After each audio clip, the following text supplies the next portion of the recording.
Good afternoon, everyone. Welcome to our post-match press conference. Congratulations to the NU Bulldogs for clinching their 11th straight finals appearance, beating the UST Golden Spikers in straight sets. We have Coach Dantel Insululin, Jay Disquitado, and Woods Udin.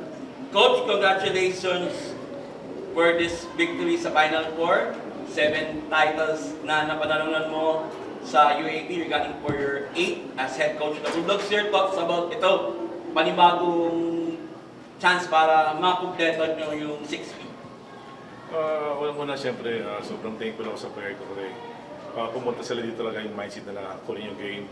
Yun na yung pinahawak ko sa kanila kasi nakita ko sa kanila na sa training pa lang, nakuha na namin kung ano yung gusto namin gawin, ano yung dapat adjustment. And yun, siguro, sobrang happy lang sa naging performance. Although, siyempre, yung naging problema rin ng kasi ni USC, mas marami sila nag-unforcero, kaya siguro nakabuelo kami. Kaya yun, sobrang thankful sa pangalan ko. Thank you so much to Jade. 11 attacks, 10 extra receptions, and 5 digs. So, yun nga, may chance kayo na mag 6 feet. So, ano yung masasabi mo na yung second set nyo, kinapita nyo para manalo kayo ng set at eventually makuha nyo yung Final Four match?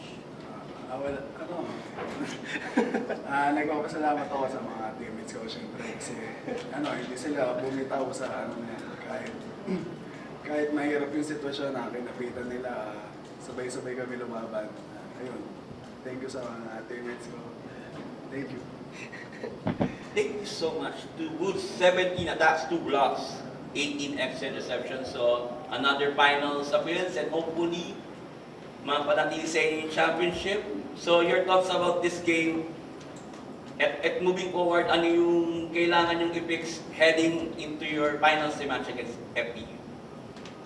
Siguro una-una namin gagawin siguro is talagang mag-rest and mag-viewing, tapos sana yung paghandaan ko rin dapat namin paghandaan kasi knowing FPU isa rin sa talagang contender ngayong season, so kailangan talaga yung paghandaan. Every single day dapat focus kami, dapat detailed na yung ginagawa namin para pagdating ng game mas pulido lahat ng gagawin namin.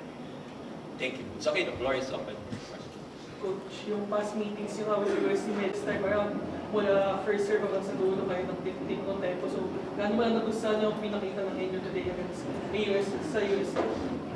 Siguro yung last interview ko sinabi ko naman siguro yung yung sa experience talaga. Kaya lumamang kami this day kasi ilang beses namin sila kalaban. Siguro yung adjustment ng mga players ko is na madali nilang nakuha. Kaya yun, nakuha agad namin yung game. And thankful ako sa mga naging sitwasyon namin kahit yung mga sa coaches ko talagang tumulong talaga para mapadali yung laro ngayon. And to Jade pa, kanina nung nasa laro ko pa kaya halo mo, sumisigaw ka. So, kamusta lang siguro yung emotions after this win and ano lang i-expect mo lalo kalaban nyo na naman sa finals FPU? Sa akin,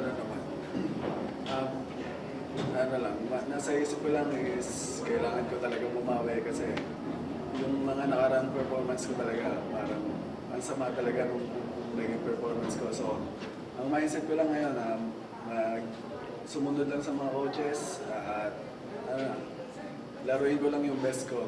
Tsaka tulungan ko yung team kung paano kami mananalo.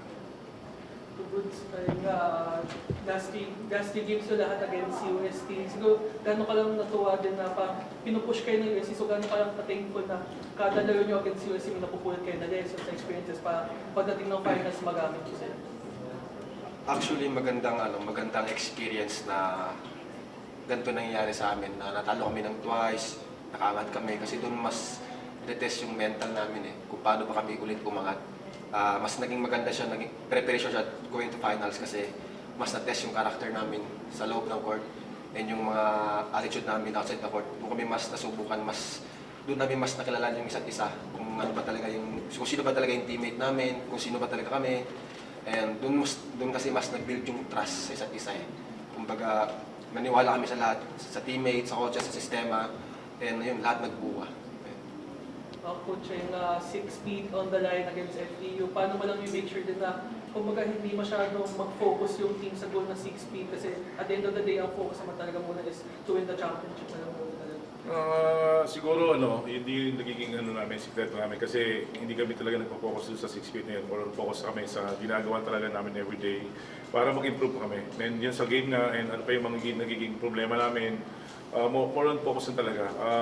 Sabi ko sa kanila kung dating sa atin, siyempre kukunin natin pero hanggat maaari, trabuhin mo muna natin yung nagiging problema natin. Like sabi nga ni Woods, hindi lang sa volleyball yung nagiging inayos namin, pati sa labas, dorm, every practice talaga na mas masigurado namin na yung tiwala ng bawat isa and tiwala nila sa coaching staff is buo talaga. Woods, medyo same question lang as one of the team's leaders. Paano mo na make sure na hindi kayo masyadong nakafocus dun sa goal na makakompete ng 6 feet pero yun nga, mag-focus muna kayo sa goal na of winning the championship against FT? Lagi naman kami nire-remind ng mga coaches na one game at a time lang naman. Kasi, kumbaga, pag masyado mo kasi pinocus yung sarili mo dun, kumbaga parang out of focus kayo. Kumbaga, one game at a time, kasi dun din man pupunta eh. Kapag nanalo kami, darating din namin yung point na magiging 6 feet kami. Yun naman talaga yung goal namin, pero hindi namin masyadong iniisip na 6 feet na yung aabutin namin. Basta ang goal lang namin this season is makuha yung championship. Na sabay-sabay kami aabutin yung pinapangarap ng buong team namin. Coach, season 87, game 1, FTU yung nanalo. How are you going to approach lang yung game 1 na hindi maulit yung same scenario last year na nakauna sila? Siguro ngayon, mas maganda dahil mahaba yung preparation namin kasi meron kaming isang linggo na pahinga. Siguro, talagang i-detalye namin sa mga players namin kung saan kami advantages at kami nagiging may problema pagdating sa matchup sa FPU. Siguro, ganun lang yung gagawin namin. And tatrabahin ulit namin sa training and para pagdating ng game, masigurado ko yung player ko is ready talaga sa game. Coach, kailan yung tumalo sa FPU sa second round? And after that loss, di na sila natalo ulit and talagang determinado na, syempre, bawian kayo from that loss. So, ano yung nire-remind mo sa team pa? Syempre, the last season is different season and this season kasi syempre, ibang laban ngayon. Well, ako, alam mo, kung sino man yung pinaghahandaan namin talagang nagpo-focus muna kami doon. Wala kaming inisip na baka makalaban namin to, makalaban na. Basta kung sino lang yung harap namin, pag-aaral namin na mabuti, kung ano yung pwedeng adjustment na gagawin namin. And like ngayon, FPU, mag-focus kami doon sa mga pass game nila na kailangan namin makita kung saan yung kami makakapunta sa kanila o makakapunto. Siguro, yun lang mas gano'n na talagang gagawin namin, pag-aaralan talaga namin. Congratulations, Coach Dante J. Maraming salamat po sa inyo. See you sa final.